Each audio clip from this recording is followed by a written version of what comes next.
şəkildə hansısa dini məqamı yazmaq, dini məqamı qabartmaq. Məsələn, tutaq ki, bizim türk yazarları Elif Şafaq və yaxud Orxan Pamuk öz yaradıcılıqlarında, öz romanlarında mənim oxuduğum, mənim bildiyim və yaxud digər türk şairləri vardı. Məsələn, Nəcib Fazil Qısakürək. O, Parisdə təhsil almışdı. İçki düşkünü idi. Amma qəfildən İstanbula qayıdandan sonra bir dindar dostu ilə rastlaşandan sonra tamamilə dindar, dini, ruhani bir şairə çevrildi. Və özünün, onun Çilə kitabını oxuyanlar yəqin ki, bilirlər ki, o necə dini vurğunluqla yazıb o poeziyanı. Mənim belə bir məqsədim yoxdur. Mənim dinə münasibətim həddindən artıq belə deyək, realist münasibət. Məsələn, bəyin dediyi fikirlərlə mən niyə razılaşmıram ki, İslam bir mənalı olaraq sülh dinidir. Siz dünya dini tarixini oxusaz, görərsiniz ki, Məhəmməd Peyğəmbər yeganə Peyğəmbərdir ki, döyüşlərdə iştirak edib və onun dini dövlətlə nəticələnib, sonra imperiya ilə nəticələndi və Məhəmməd Peyğəmbər...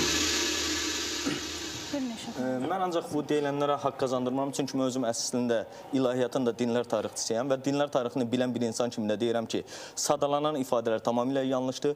Çünki buna məsələn, bu günlərim Tövratın, Yahudiliyin Peyğəmbər kimi tanımadığı Davud Peyğəmbəri, Süleyman Peyğəmbəri misal göstərə bilərik. Bundan başqa Musa Peyğəmbərin özü Firon əlindən çıxararaq insanları deyək ki, başqa bir tərəfə aparmasını misal göstərə bilərik. Bundan başqa adı Quran-ı Kərimdə sadalanan bir çox Peyğəmbərin misal kimi göstərə bilərik. Yəni, bunu sırf Muhammed Peyğəmbərlə əlaqələndirib ki, yəni o sırf hər hansısa bir qılınc formasında elədir, bu tamamilə yanlış bir şeydir. Çünki İslam dini 23 il ərzində gəlib. 23 ilin isə cəmi cümlətanı 13 ilini Peyğəmbər öz sağlığında, Məkkə dövründə insanlara ancaq Lə iləhə illallahı, yəni Allahdan başqa ibadətə layiq haqq məbud olmadığını insanlara çatdırmağa çalışıb. Ondan sonra isə Mədinə dövründə özünün müdafiə xarakterli olaraq, məsələn, gələn insanlara mallarını, sonra el-obasından çıxaranlara qarşı döyüşmək məcburiyyətində qalıb. Yəni, onda bu günlərim, əgər biz sabahlarım ölkə başçısı səfərbərliyi elan eləsə, bu demək deyilmi ki, əlimizə biz heç bir silah alıb ermənilərə qarşı vuruşmayaq və torpaqlarımız işğal altında qalsın.